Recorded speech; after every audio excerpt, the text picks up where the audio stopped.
Hey, Chris. Yeah, Fred. What's a Mason? That's a really good question, Fred. You've reached the internet's home for all things Masonry. Join Chris and I as we plumb the depths of our ancient craft. From the common gavel to the trowel, nothing is off the table. So grab your tools and let's get to work. This is On the Level. Well, brother, we are back. Chris, how are you, brother? You know, I'm having a little bit. I didn't realize I was recording everything we just did. Cool. I'm starting a new one now. Okay. All right. Here we go. We got some B-roll there. That's what they call it. That's a little inside baseball for you there. I've destroyed all the footage, so. Clearly, I tell people who talk to me all the time about, the podcast, and we're very thankful for you guys shouting out to us and telling us you like it. But I always tell them, you realize we have no idea what we're doing, right? Yeah. I mean, I don't think we don't pretend to know what we're doing. Well, so this intro, anything is proof we do of right that. is like we got lucky. Something went right. Something because it wasn't. Well, we did our best, but. And I have another confession to make, brother Chris. I have had a horrendous week. Yeah. Okay? Oh man, a horrendous week. Yeah. Just as a project manager in the construction industry, it's basically my job to drive around and yell at grown men all day. So, and that's what I do. And today was this week was especially rich with lots and lots of yelling. So I'm yelled out. I'm yelled out. Well, that's good for me and good for you, I guess. Yeah, as our listeners, won't I get yelled at. Probably, as you know, Chris, I don't yell on you. I don't yell at you on camera. So that's the good part. I'm just gonna record everything from now on. I don't yell at you.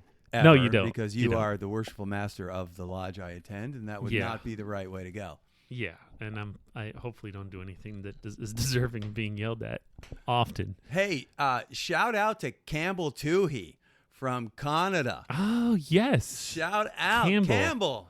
Wow, that was awesome to meet. That was so awesome to meet you. Campbell, for those of you who don't know, Campbell emailed us from the podcast from Canada, and and he came down on vacation, coincidentally, to Sarasota, the mighty 147, and he attended one of our EA degrees. Thank you, Campbell. Brought Just us a couple so happened, we were both in that degree. We were both in that degree, as correct. Officers. Yeah, so he got to see us in our penguin suits in the wild doing Freemason ritual work. Looking good in our We did penguin look good. suits. Yeah, we did. We look good. One more note that doesn't really matter is that we are not in the other studio of the other studio. We are in Chris's office.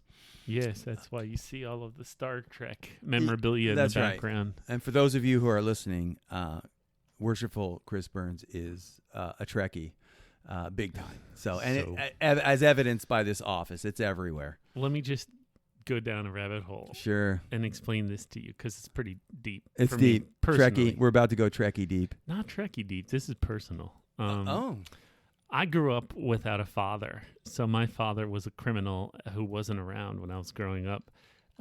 He set up franchises all over the U.S. I have multiple families that I've met over time, half brothers and half sisters all over the country, that we found each other as adults.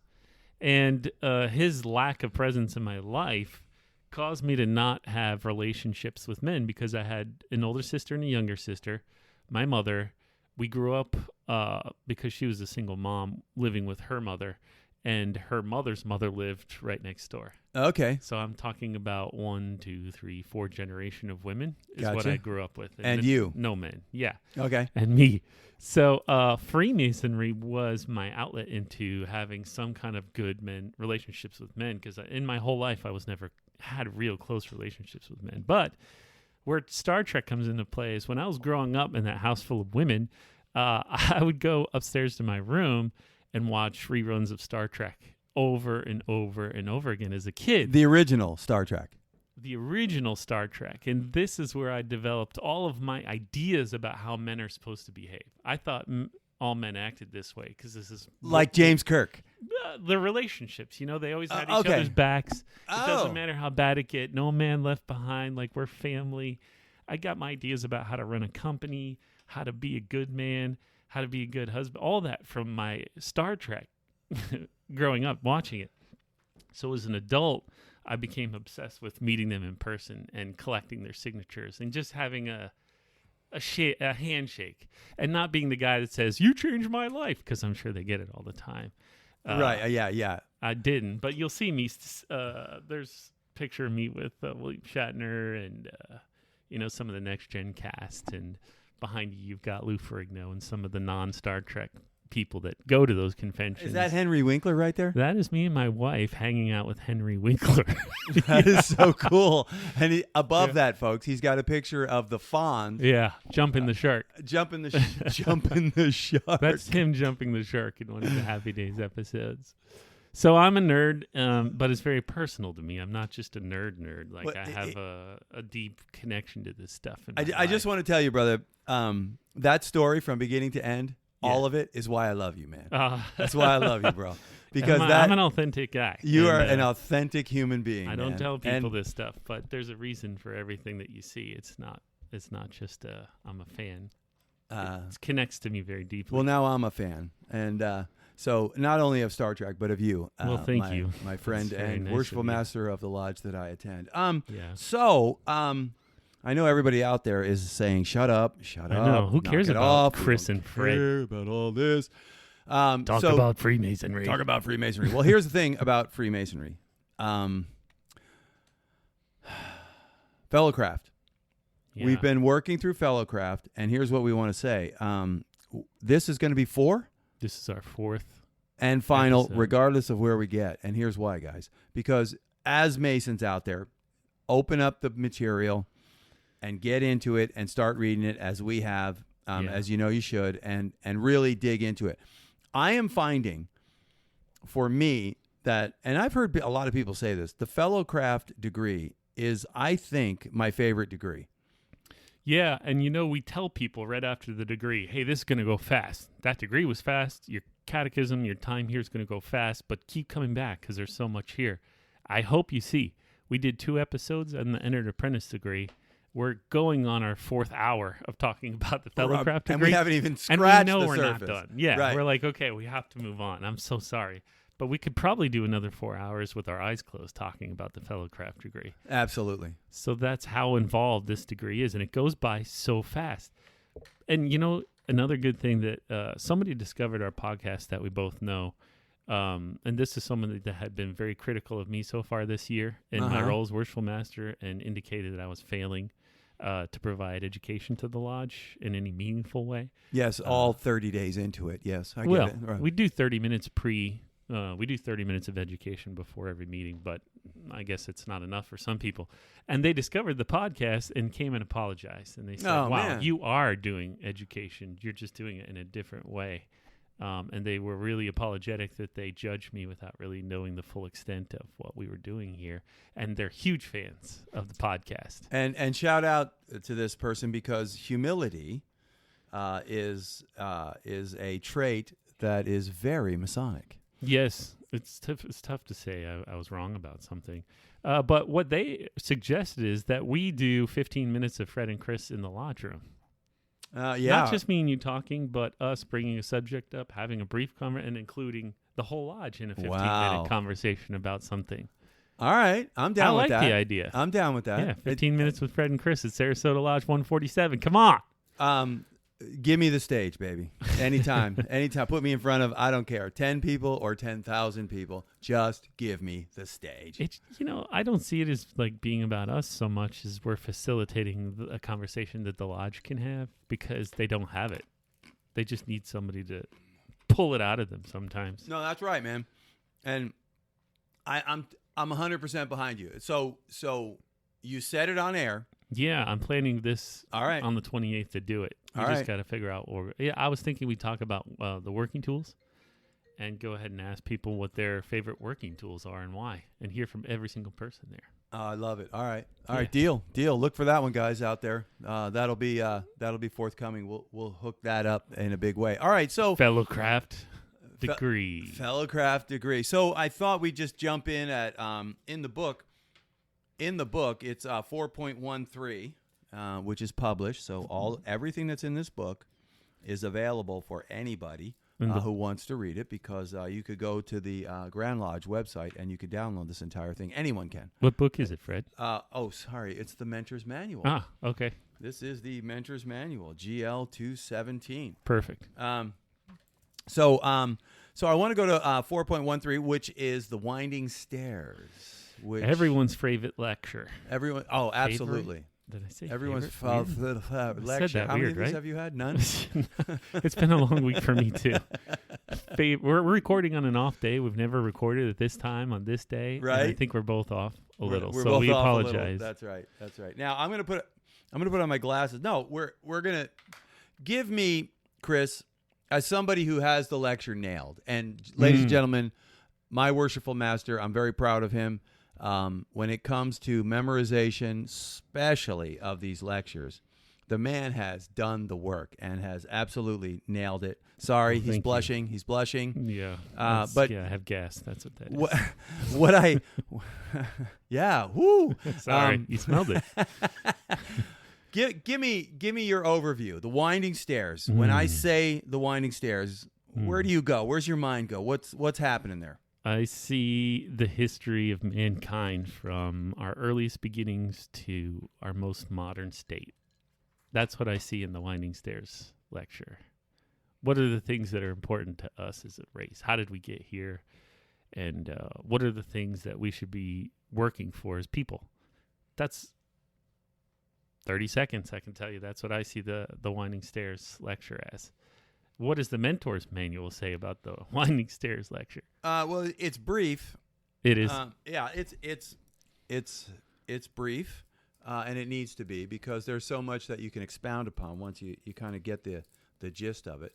I'm a little hesitant to just read straight out of this. Okay. Well, but here's what the first 3 steps, the next 5 steps, and the last 7 steps. Yes. Talk about the first 3. So none of this is secret, okay? Right. This is stuff from our history as a people. The first 3 steps are the 3 degrees of Freemasonry. Right. And we explain what those are. Entered apprentice. We're on the Fellowcraft now talking about it. Master And we'll Mason. talk more about the Master Mason soon. I can't wait.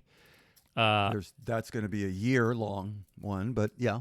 And those steps also talk about the 3 principal elected officers of the lodge. Not in any detail. In the beginning of the lecture, we're just saying 3 steps means these 3 things, and we don't really explain it, and then we move on very quickly to the 5 steps. Right. So let's go. Now, if you're out there thinking, what are they talking about? If you just imagine a staircase that has 15 steps. If you go into any lodge, you'll see it. You'll see it on the wall. Almost every lodge has a painting of the Winding Staircase. Some of them are really beautiful, and some of them are like ours. Just kidding. Totally kidding. Ours was painted by one of the brothers. I know. It's very obvious. And it's homemade. Awesome. Homemade. In that it's been there forever, and it was done by one brother. But I went to a lodge, and they had their picture up there, and it was like, wow, that is really impressive. Anyway, sorry. What would be even more impressive is to have a winding stairs that you could walk while you're doing the lecture. If my comment about the picture hanging on our wall at our lodge offends you, please feel free to email me at Chris. Oh, no. Hey, now. They're not that stupid. They're like, I just want to tell you what that guy, Fred, I disagreed with what he said about that. So somewhere's in the 5 steps are 5 columns. Yeah. Mm-hmm. And those are usually represented somewhere in a lodge, too, where you can see them. Yeah. Now talk about the columns. So the 5 columns are actual orders of architecture in human history. And I'm not an architect, but it has sparked my interest in it. And so we talk about the Tuscan, the Doric, Ionic, the Corinthian, and the Composite. And we break down where those were created in time and history and who we should attribute that creativity to, and who gets credit for things maybe they shouldn't get credit for in architecture and history. That is part of our lecture. I won't go into detail about the orders of architecture necessarily, unless you want to. No. Because it's pretty straightforward. If you're interested in architecture, you can go read about these things. You can read who created them. And, I think it's pretty cool. I went to Greece.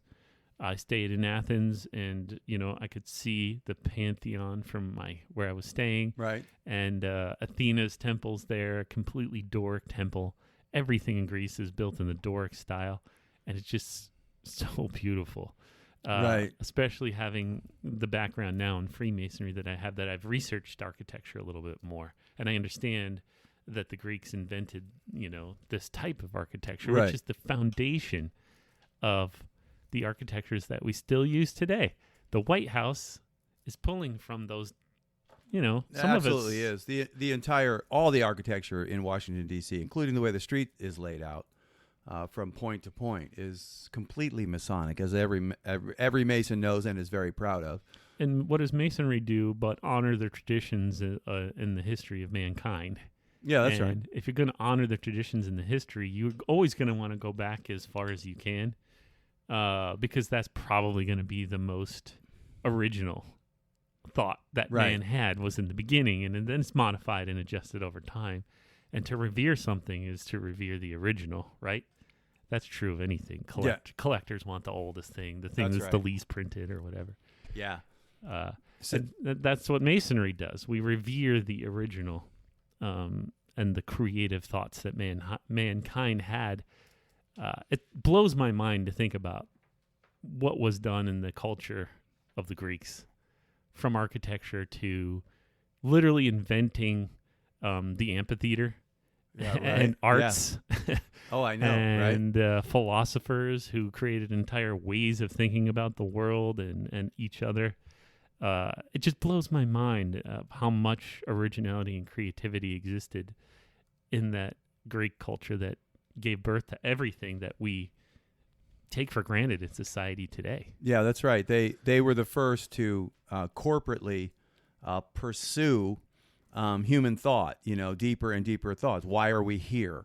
Why is there something rather than nothing? Now that's Leibniz, that came much later, but Aristotle, who explored all of these philosophies. I don't agree with everything Aristotle did or Socrates or any of them, but that's good. That means you're a thinking man. That means I'm a thinking man. But the fact that any man who studies the classics, classic education, or the 7 liberal arts and sciences, is training his mind in a process of critical thinking, of thinking for himself through every issue. And as you guys know, you've heard me talk about this before. I'm a big proponent of that. Know what you believe and know why you believe it, and be able to responsibly articulate it with gentleness and grace to anybody who asks you, because we all believe stuff. And I'm finding more and more men who strongly believe stuff who they can't explain, but when I press them, they cannot explain it to me. Well, they don't believe it. They're just telling you what somebody else believed. Well, what they heard somebody else say. That's the truth. But at the end of the day, I want to press people not to insult them or humiliate them or make myself look like anything better than them. But I want every man, especially Masons, to clearly know what they believe and why they believe it. Masonry is not a religion, but we have lots of religious people, and I want them to clearly understand what it is they believe and why they believe it, so that all of us can benefit together corporately from what we've all learned about our sincerely held beliefs. And I think that pursuit of education and knowledge and thinking critically is what sparks that. That's what sparked an entire world of thinking men. It's what sparked, the higher education, the higher learning. And name the 7 liberal arts and sciences. Go. Grammar, rhetoric, logic, arithmetic, geometry, music, and astronomy. Excellent. See, I told you guys. And the beauty of I guess we're getting into the 7 liberal arts and sciences. That's next. Makes sense. It's the last 7 steps. Yeah, it makes sense. And just a side note, going back to the 5 steps and the columns, if you're new to Masonry or if you're wondering anything about Masonry, looking into the way Masonry weaves that into the learning and teachings of Masonry is brilliant. Beautiful, masterful. Utterly brilliant. I would encourage anyone to take the time to go in there. There's a famous poster of the pillars. And in that poster, it has all kinds of Masonic teachings. If I can find it, I'll try to post it so you guys can look it up and see it. But anyways, the five steps and the 5 pillars. Take the time. Do yourself a favor. Take the time and try to understand what that teaching is. The one thing you'll come away with is that if you're not a Mason, but you're considering Masonry, the one thing you're going to find out right away is that this is no joke. This is not. It's no joke, man. It's serious. We're serious about education and the things that we want to learn and teach each other, and it's all for a very specific purpose. That was interesting. Yeah, this is fun.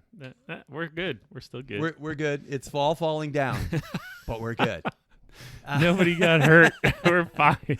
No host was hurt in the filming of this podcast. I don't know where I was. Let's go. I just totally interrupted your thought. That's okay because it was going nowhere. No, it was. You're right. What you're saying is right. That this lecture alone is the reason people come to a fellow craft degree. Okay? They come to hear this lecture. And I've heard this lecture given by a brother, who did it in 15 minutes. I recorded him. Wow. If you can imagine, I was there. It starts to lose a lot of potency when it's just words that are monotone delivered and in that short of a time frame. I think it needs to be 30 to 40 minutes probably. We had the fortune to have a grand orator come to our lodge and deliver this lecture. I remember that. Yeah, that was great. He didn't take 15 minutes. He took closer to 40 minutes. Right. And when you can take the time to animate yourself, to use your hands and your body to assist in telling the story, and we in our lodge even use light shows and other ways of highlighting some of the points in the story. It's just like a magical experience. I don't know how else to put it. It really is. It really is. Yeah, it's something worth coming and sitting through just to hear that lecture. And once you start learning that lecture, you're going to spend a lot of time going down many rabbit holes to try to understand what it is you're saying. What does that word mean fully? Right. I've never heard that word used in English language, but right. And what it speaks to is that Masonry believes that unless you pursue, critically think through and pursue knowledge, you will remain in darkness. Mm-hmm. And that is the basis of all higher education, higher learning. And, of course, society has benefited. The United States of America was founded on certain very specific principles of higher learning, of truth and higher learning, and men who sought and dug through truth and educated themselves. That's what we teach. That's what we encourage. It gets lost. I mean, I talk to a lot of men in Masonry, and it's lost on a lot of guys, I'll be honest with you, and God bless them. They're not doing anything wrong, but people come to Freemasonry for different reasons. Yeah, and but if you're out there and you're the kind of guy that likes to dig into things and wants to educate himself, then Masonry, especially the fellowcraft degree, is for you. You're not going to get any of this by not being a Mason. I can tell you that right now. So that's my pitch. Go down to your local lodge. And talk to them and ask some questions, get your questions answered, and jump in and do this because we're serious. Masonry is very serious about educating yourself out of darkness into light, so that you could be useful for the Grand Master, right? For the Grand Architect of the universe, so that you could be useful. Because if you're in darkness and you don't understand and you're not able to reasonably articulate rhetoric, that you can reasonably articulate that which you believe, then you're not useful in the things that you believe. So you can learn and learn and learn, but if you cannot articulate them to the masses, to your friends, to anybody, they're really not useful to anyone but yourself. And that's a rabbit hole that I'm glad I went down. Yeah. I mean, you sound like you could be a pitch man for Freemasonry now. No. You need to come to the open houses and do exactly that. That's exactly what people want to hear that aren't Masons. So I hope they're listening to the podcast. I hope so too. I hope our podcast is reaching out to men. I know we do have some. Yeah. We have some. I know a couple people that because they know us, I guess they listen, but they're not Masons and they're interested and they say, "Oh, what is EA? What is FC? Why do you guys say that? You should say what it means." So we'll try to be more mindful of that for you guys that don't know what EA is. Entered Apprentice. And we're talking about the FC, which is the Fellowcraft. And right now we're talking about the Winding Stairs lecture and how important it is as a representation of Freemasonry. Now, in the 7 liberal arts and sciences, does one of those 7 stand out to you as important or touch you as like something close to your heart? To me, rhetoric, going back to rhetoric. I love to speak. I've spoken in front of large crowds, and it doesn't faze me. I absolutely love it. And I think there are some men who I follow who are absolute genius orators. They can, when they speak, they can drive a point home with with such clarity and with such just such power, and it just touched. Some men have that ability. Yes. They said Charles Spurgeon was a preacher in the late 1800s, and they said that he could make you cry by pronouncing the word oratory. Really? That he was so good. Wow. And he was, and the proof is in his life and ministry. But anyway, so to me that word. That one sticks out the most because, like I said, like I was saying, all the knowledge that you've acquired, it doesn't help anyone but yourself unless you can articulate it clearly with gentleness and respect. I can articulate what I believe and why I believe it with gentleness and respect to anybody who wants to listen. So for me, it's rhetoric. What about you?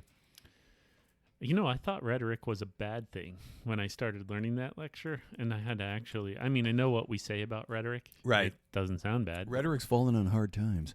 Yeah, I got a bad rap because I thought it was a negative thing. Whenever I hear rhetoric, it's usually, the rhetoric is, that's in a negative thing. Right.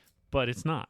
It's just what you said. It means speaking in a way that's being compelling. able to articulate that which you believe in an effective manner. And it's important to mankind that we develop this skill of speaking in a way that can influence people and get them to do things or not do things, depending on your goal. Yeah, and I think one of the reasons why it's fallen on such hard times is because we don't know how to disagree with each other anymore. Right? So there is no more communicating eloquently between people that disagree anymore. And if you've listened to this podcast for any length of time, you know I'm big on that. Yeah. I want to be able to sit down and talk with the people that I disagree with and still remain brothers and friends. Yes. And we had a worshipful master up in Bradenton who wants to challenge us on, I'm not going to use his name, so just in case, because I haven't spoken to him about this. But he wants to challenge us on something we said on one of our podcasts, and he's and he's not to be. This is a man who knows his stuff. Mm-hmm. So I really that's the point of the podcast. That's the point of the podcast. You thought about it. You heard something, and you were like, "I don't think that way. I don't agree think with this that way." Like, good. I think his words were and email us, brother. I know you're listening. If I get this wrong, but I think you said you'd like to challenge us on a couple of points. And I would say to that, thank you. And yes, and I would even be willing, if you are, to have you come on and we could talk about it. Because first thing, the man, he's a great orator. His rhetoric, his ability to speak and to engage a crowd is really well. He's really good at it. So you're saying good things. Now we can say his name. His name is Worshipful Brian Miller of Manatee Lodge. Shout out to Worshipful Miller. I was afraid you were going to say bad things, and that's why you didn't want to say his name. He kind of intimidates me a little, so maybe that's why I'm being a little dovish here. It's the mustache. It's the mustache. He has an impressive mustache. Indeed, he does. All right, so the cat's out of the bag. It assists with his rhetoric.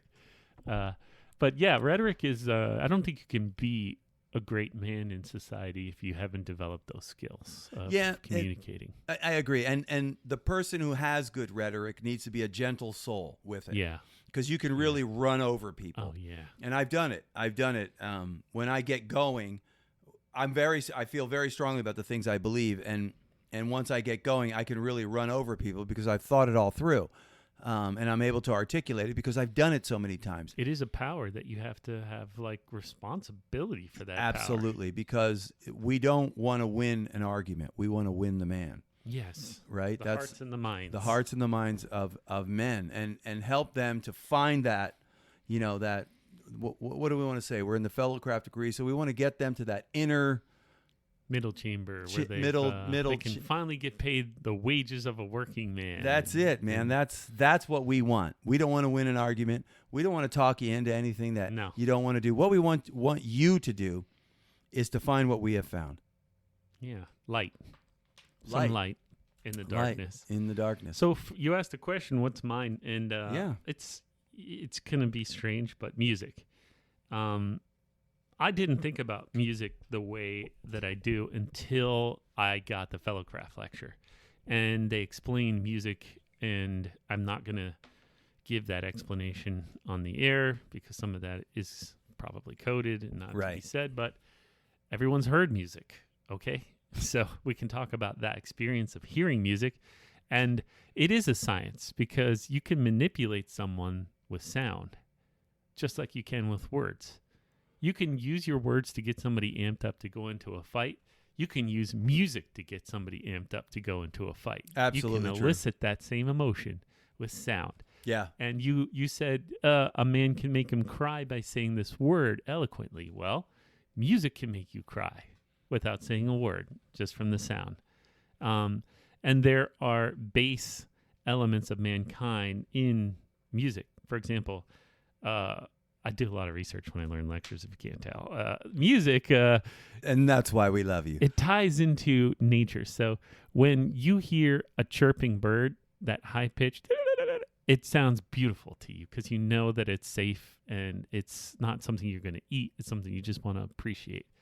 But when you hear a baritone bomb, you know that's a big animal. Right. Probably scary, probably going to eat me. And it elicits that fear sensation where spine, the chill goes down your spine and the hair stands up in your neck because you're terrified for your life and your testicles get sucked up into your cavity because you're about to fight for your life. All right, there's an image for you. Yep. It's true. That's a natural reaction you have to a sound.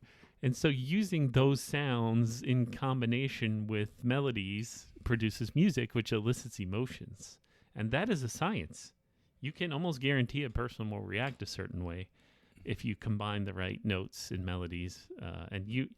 I'm not a musician, which is why I said this will seem strange to you. I don't play instruments. You do. So I'm sure you can reaffirm what I'm saying to a certain degree, or maybe you can crap all over it. All right, see so where that goes. First things first. Worshipful Burns taught himself to play classical piano. So, yeah, he's not much of a musician. Just saying. I mean, in that I don't understand music theory. I can't read music. I'm not a true musician, People that have put time in and have talent. I'm just memorizing things. And that's a great point because true musicians are the people that actually do the work. Yeah. I'm musical, just as you are, but I have not put in the work either. But I can tell you this. Music as we know it it's mathematics, first thing. It's advanced mathematics. And it is, like you said, it is so tied into life and nature. Mm-hmm. The triad, the 3-note triad that makes a chord. The chord of A is A, C, and E. If you play an A and a C and an E simultaneously, it makes the chord of A. And when you look at the neck of a guitar and you see how the scales, A, B, C, D, E, F, G, and the way the notes, the half notes and whole notes run together, you look at this thing and you think to yourself, this is clearly no accident. This is, and like you said, and I love your analogy, the birds. The birds are out there singing notes that you can play on a piano. Hello, is this thing on? I mean, it's it speaks to, and so if it's in nature, where did it come from? Well, and it came from God, of course. It came from the Creator, and it says in Psalm 19, which is Solomon's father, David wrote that the heavens declare the glory of God, and the sky speaks of his wonders. And it really does. Everywhere you go speaks that there's an architectural engineering design to all this stuff. Even the bird chirping in the key of E, and some of those birds, I'm absolutely mesmerized by the music that they sing. Yeah, I mean, how can you not be? All right, so that's kind of the point. But so mine's rhetoric, yours is go ahead. Personal. That's how we feel, right? Those right. are the things we're drawn to. But that doesn't mean. And again, we're not telling you what Freemasonry thinks. We're telling you what Fred and Chris think. That's correct. Yeah, keep that in mind. They're all important, I'm sure. All of them are. I think the most important to Masonry has got to be geometry, though, right? I agree. I mean, that's science, that's mathematics, that's architecture, all kind of rolled into one. Yeah, that's geometry. Right. And geometry is the basis of how we originally discovered everything through geometry, and it is literally the study of what did Newton say? He said it's thinking God's thoughts after him. Right. That's what it is. You're thinking God's thoughts after him, and you're pursuing the thoughts that he would have you pursue. And geometry is the application of that thought. Yeah, that's good. I like that. That's too deep for me. I'm not that smart, guys. And that's good. But Freemasonry and geometry are very closely tied together. Operative Masons use geometry to build things. So speculative Masonry uses geometry to teach things. Right. It makes sense. And, the use of geometry throughout history, like you said, it came from an observation of nature. Right. That's how we discovered geometry, and how we refined it too, is by observing nature and how it was employed and how you can repeat that. And that's where science comes into play. Science is where you observe, test, and if you can record the same outcome, you've got a proven scientific method that's been applied to prove that this is a thing. And that's how we learn the nature of God, is through observation and testing. That goes to, these are the things that we know because we have tested them through time, and we've used them, and we still use them. There's a lot of things when we get into astronomy that we don't know. And astronomy is where my brain starts to hurt because I don't know. I'm not capable of fully understanding the concepts of what they're talking about in science when you think about astronomy. But I do like what Freemasonry talks about with astronomy, which is more of like your creator created these things that are there, and not everything is meant for you to understand its purpose, but it absolutely serves a purpose and is there for a reason. And all we can do is observe and test and record the outcomes of the things that we look at. And it's very difficult because we're on an object that's spinning around a thing that's spinning in a universe full of things that are spinning. And so you don't have a very easy way to study things in space. But we've been trying to do it from the dawn of mankind. Many religions are based on what people observed in the heavens, right? Like we see objects, and so we assign them things that relate to us. And this is how you get I don't know, what is the word for when you were born, you look at it and you're like, oh, you're that sign. It's astrology. Astrology, yes. I'm a Scorpio, apparently. Are you really? Yeah. Mm. Yeah. Everyone's saying, oh, yeah, okay. he is. I'm a Pisces, so I think we're definitely fitting those descriptions. Right? I don't know. I never paid much attention to it, but my wife says that I am living proof that astronomy is real. It's true. I mean, it is eerie sometimes how close that is. Right. But the reality of it is kind of silly when you think about it. Come on. Well, but it's based on observation. The stars weren't in the same place, though, when you were born as they are today. So, it's all kind of nonsense in reality. I don't know. From a scientific perspective. As a Christian, I have a very specific set of beliefs that I've investigated and that I hold to. Astronomy is not part of that. Yeah. But I find it fascinating. Yeah, because it's so absolutely eerily correct. Right. You're like, right. What? That's so me. I know, I can't right? believe it. But numerology too comes from, similar kind of ideas that you can assign these everyday things bigger meanings that you can then predict what's going to happen based on, where the stars were or where the numbers align. Yeah, and there are people who hold to those kind of things. But numbers mean a lot. Yes. I mean, the number 3, the number 7, the number 10. Those are very, very. If you're out there and you're a Christian like I am, then you know what those numbers represent, because they have meaning to us. And other religions, and other people, they have numbers, numerology. It's meaningful. I don't want to go down the numerology rabbit hole right now, but. There could probably be an entire podcast. Oh yeah, I mean it's deep. I mean it goes really deep. But again, it comes back to the same thing. What is it that you believe, and why do you believe it? And are you able and willing to articulate it in a way to a brother or a friend or a neighbor in a way that's gentle and respectful, that they might say, that's interesting. I'll think about that. Because nobody wants to hear. What they have to believe or what they're supposed to believe or any of that stuff. Cramming beliefs down anyone's throat is the wrong way to go. It just doesn't work because it's a belief. It's not authentic if you haven't. It's come to that.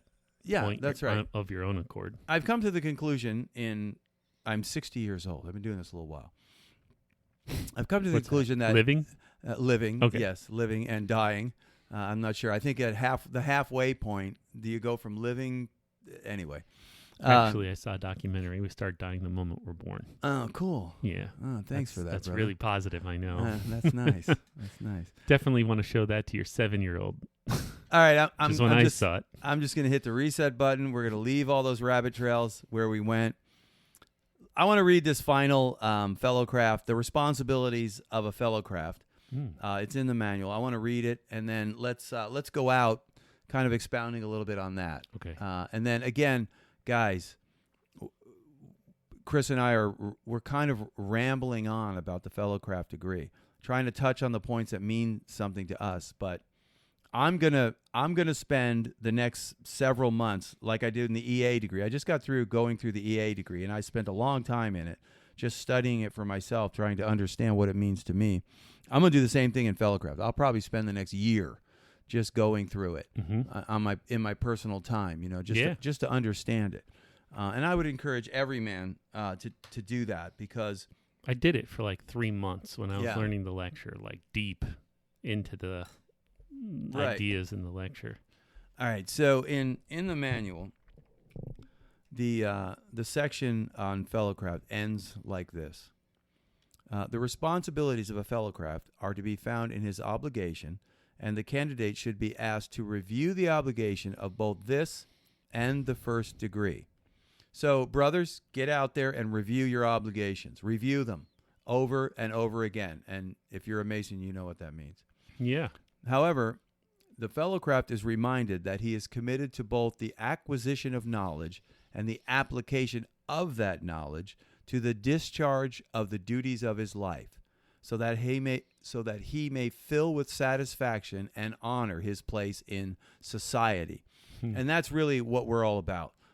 We all have a place in society, and Masonry teaches us to honor, to live a life, an honorable life of aid to others. That's our stock and trade is mankind. If you ever have a chance to read Jacob Marley's monologue from A Christmas Carol, it's life changing, and it was just so good. Dickens was such a genius. I'm possibly going to give a 50-year presentation award at our next stated meeting, so I've been brushing up on that ritual, which is in the blue book. Okay. This blue Masonic monitor, which is written out. Which ritual? This is Masonic. This blue book includes prayers, charges, funeral ceremonies, and award presentations. And it's all uncoded, which means nothing in here is secret if it's written out. And this is what it says in the 50-year presentation. 50-year presentation. That's what okay. That in youth you were taught your duty to God, your neighbor, and yourself. In manhood, you applied those lessons so that in age, you can enjoy the happy reflection consequent upon a life well spent. Nice. That's the meaning of life. Learn your lessons. Do your best to apply those lessons, because then you get to reap the rewards in age of not looking back with regret about all the poor decisions that you made and the people that you hurt and the opportunities that you missed and the times you could have stood up for someone and you didn't. You won't be that person. You'll be the person looking back thinking, it could have been worse. I did my best. I laid it all on the table. Right. And when I'm judged for my actions, I'll stand by everything I did. Yeah. Right. I couldn't help. That struck me and dumb it. I'm almost without words, which is almost impossible. But Find some. I so wish somebody in my life would have introduced me to this. Yeah, I mean, I know. As a young man, because if only you had been watching repeats of Star Trek. Right, exactly, man, exactly. I mean, it really would have impacted my life in such a big way, and that's one of the reasons why you and I are here, man. I want to see, when I see young men approaching Masonry and taking it seriously. There's a lot of young men in Masonry, but when I see these rare jewels of young men who are taking it seriously and wanting to apply to their lives, the things that it teaches, it does my heart good to know that there's hope. There's always hope. Our hope is in God. Okay, first and foremost, our hope is in God. But through men of integrity who are willing to sacrifice for their community, that's the path, man. That's the way, and that's one of the main things that Masonry teaches. This will sound cliche. It sounds cliche in my mind before I even say it, so I know it's going to, but I truly believe it. Could there be a more important point in time where we need to learn the lessons of Freemasonry than today? If I had a bell, I'd be ringing it right now. Like respect, tolerance, education, thinking, seems like old-fashioned ideas now that just aren't really... Right. You look at and it's not just America. You look at any country, almost any country in the world, and it just doesn't seem like anyone values those things anymore. Right. It's all sensationalism now, quick, laugh, judge. Yeah, and how's that going? Horrible. It's horrible. But it only seems to be accelerating. It is. It absolutely is. I mean, could there be a more important... And the thing is that people don't believe a thing until they see a thing. And I think we might have talked about this before. There was a track record that was held for years that was thought to be unbeatable for so long. And when it was finally beat, it was beat again like 3 more times within the following few years, because people don't believe a thing is possible until they see it. Oh, yeah. I love that analogy. Somebody's got to do it. Somebody's got to do the thing that everybody else think is impossible. And right now, I think everybody thinks it's impossible to live a life of integrity. I think they think it's impossible to live a life of truth and justice. Right, because of the not cost. Step on somebody. Right. They just don't believe it's possible in this day and age to live that life.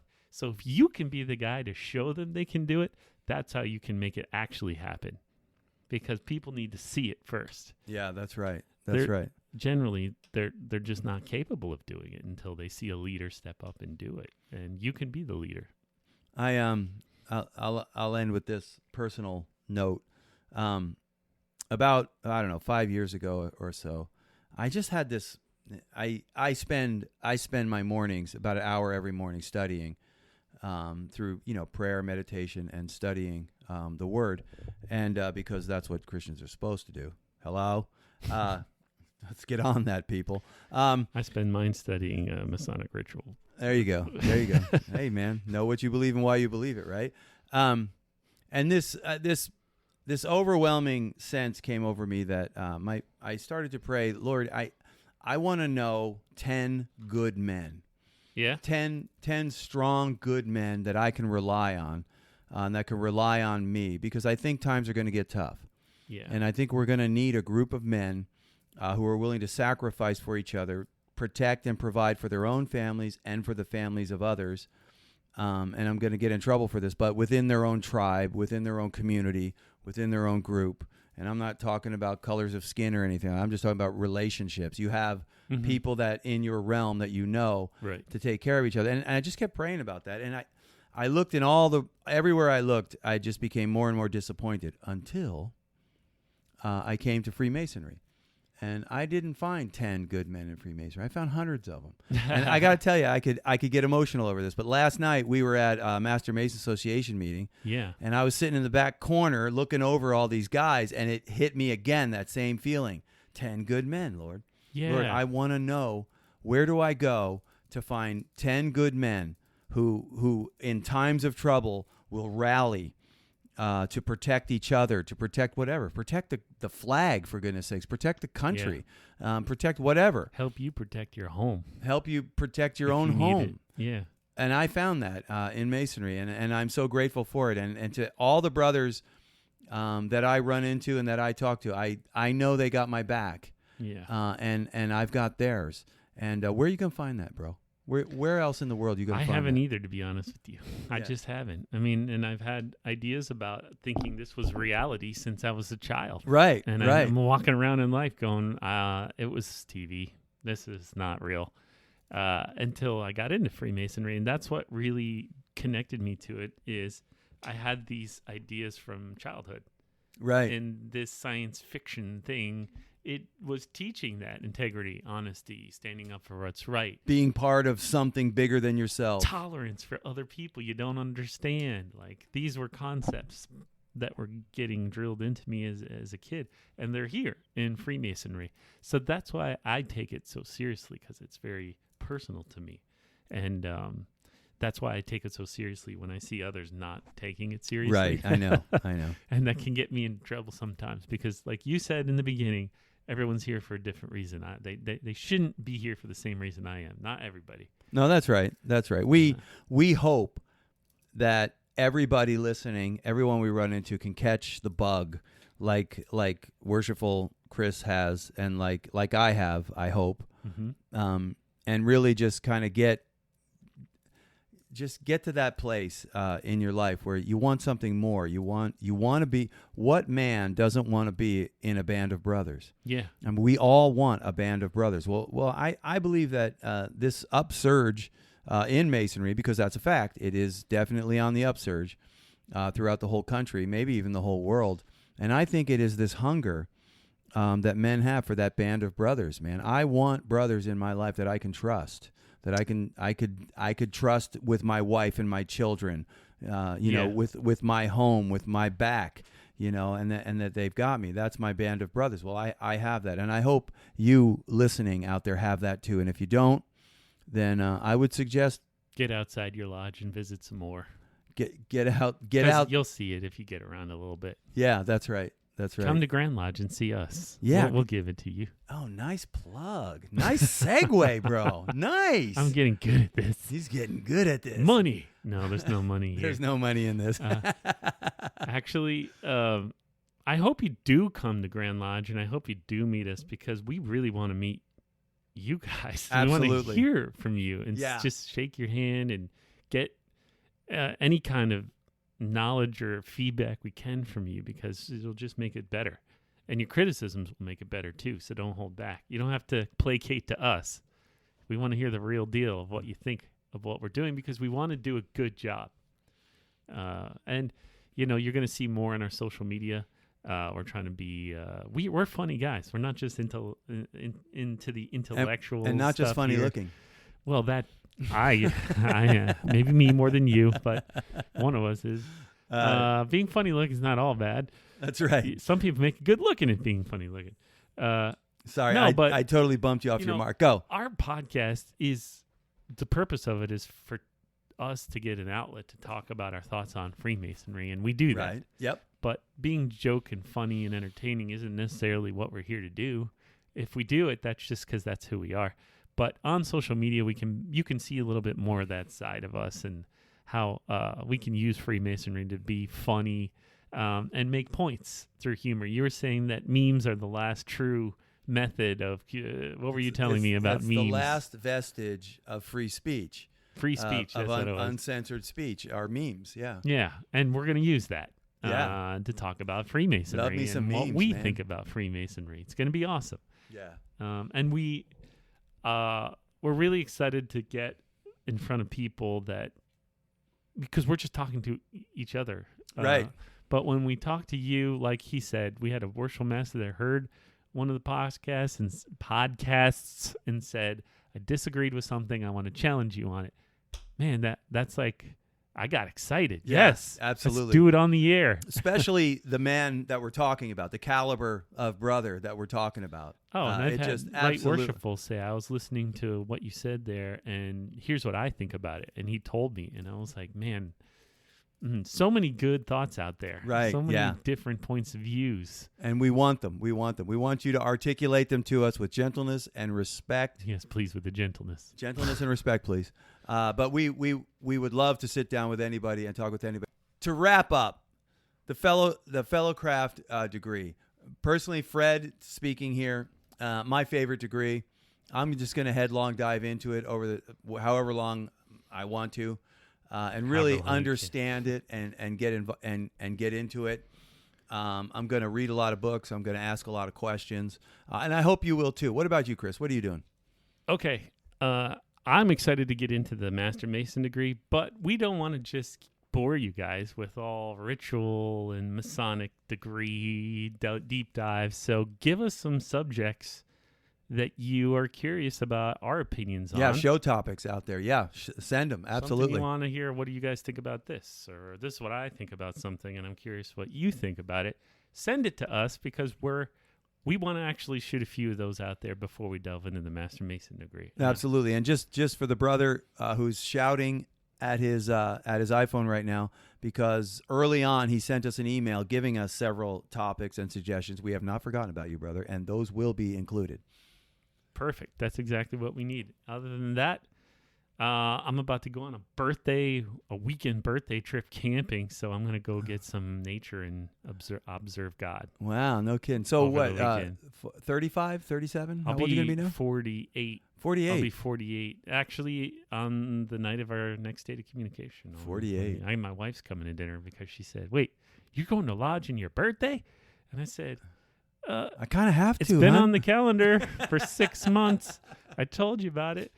I'm like, this would be one of those times. Maybe you could come and we could have dinner together. So she will be at Lodge for dinner on our next date of communication next Tuesday. Always awesome to see your wife. Yeah, so awesome. That's great. That's a treat, man. All right, my brother. We are an hour in, and I think that's enough. Down with the fellow craft. Next would be the Master Mason, but we'll probably throw a couple of I don't know, something in the mix sure there. Let's do a couple of fun podcasts, and then we'll jump back into Master Mason. I want to go deeper, and I want to be a little more organized with it, but I do like our organic, janky kind of back and forth. I don't want to mess with this too much, but I do want to bring a little more deeper subject matter when we get into Master Mason, because that one is heavy. It is. Yep. Yeah. Chris, I love you, brother. Love you too. And I'll see you on the next show, man. All right. Looking forward to it.